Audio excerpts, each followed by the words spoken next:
Kijiji cha Duru ni moja ya kijiji kilichoteseka kwa muda mrefu katika upatikanaji wa maji, lakini kupitia mpango wa serikali wa kuchimba visima 900 nchi nzima, Duru imefanikiwa kupata kisima kimoja chenye urefu wa mita 82, ikiwa ni uboreshaji wa hali ya upatikanaji wa maji kwa wananchi wa maeneo hayo, hususan wakazi wa vijiji vilivyo na changamoto ya vyanzo vya maji. Nimefurahia sana kupata maji hapa kwetu Duru.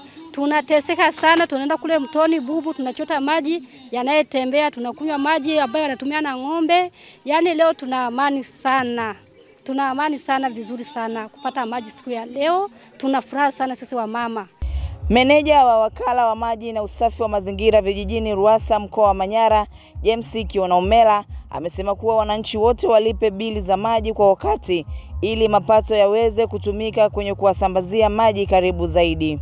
Ndugu wananchi, kwa Babati vijijini, kila kijiji kimeingia kwenye kamati ya maji ngazi ya jamii, yani CBUSO, kama alivyoeleza mwenzetu wa maendeleo ya jamii na MC wa hichi kikao.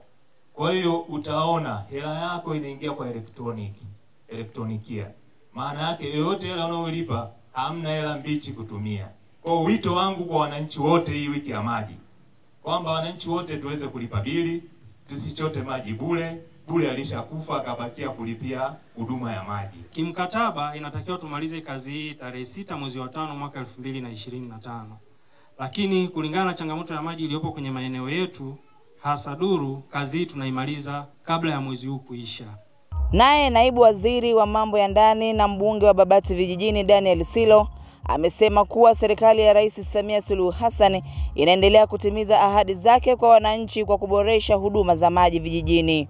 Na niombe wananchi wenzangu wa Duru, kwa tumepata mradi huu mzuri wa maji, naomba tutunze mradi huu ili utupe manufaa sisi wananchi, vizazi vya leo na vizazi vijavyo.